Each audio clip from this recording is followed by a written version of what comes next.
Once upon a time when the world was new, an elephant slept in a mouse's shoe, and a lion and a wildebeest slept there too. Once upon a time when the world was new. Now Nwame, he was the king of the sky, and he slept up in the heavens high. And when he snored, thunder roared, and when he sneezed he made a breeze, and when he twitched his little thumb, it made 1,000 rivers run. And just when it was time for day, his big yawns blew the night away. Now at that time there was a spider, a hairy, leery little slider, but he was really sad. Because with the world being so new, there wasn't really much to do. I mean, no one had ever sang a song, or played a tune, or danced along, and there were no stories to be told. So he scampered up the highest tree, and said in a voice not so twee, "Nwame, Nwame, tell us a tale."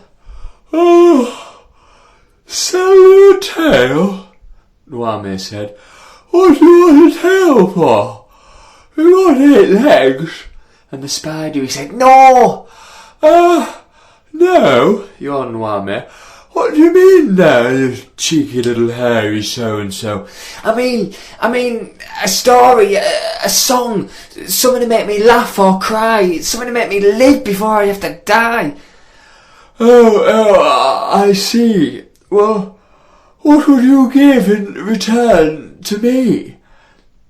I'll spin you the biggest web that's ever been spun 44 times right round the sun. No, yawned Nwame. That would be no fun.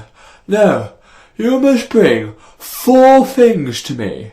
A snake, a leopard, a dwarf, and a bee, and then you shall have a tale. "Crikey," said the spider. "How am I going to do that? I mean, I'm only little, and besides all that, those 4 things, they don't like me very much."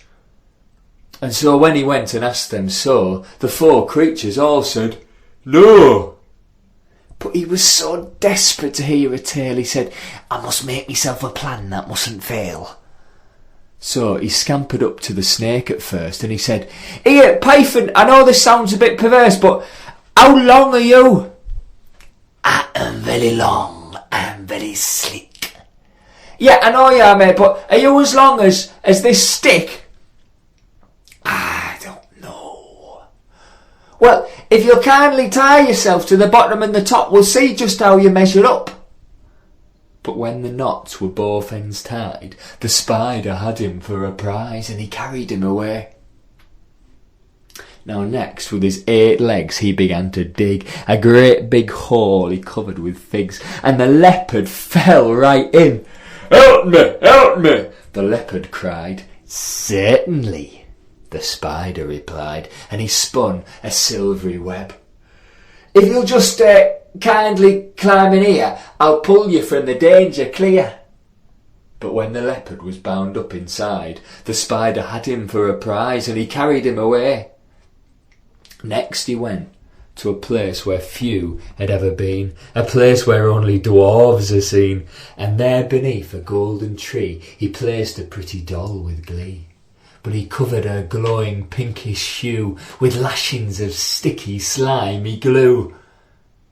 And a passing dwarf, being not very bright, said to the doll, "You can be my wife." But as he ventured for a deep embrace, his lips got stuck upon its face, and the spider carried him away. Now, to catch the flying, buzzing bee, he took a leaf from a banana tree, and he poured down water over a nest, shouting, Here, it's raining, come on, you'll all get wet. I know what to do, just fly inside me calabash, it'll keep you from the splish splash splash." But when a bee had flown inside, the spider had him for a prize, and he carried him away. So what a sight it must have been to see a spider carrying a snake, a leopard, a dwarf, and a bee.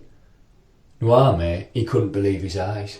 But he came down from his sleepy skies, and he summoned down the moon and the sun, and he said, "Just look what the little spider's done."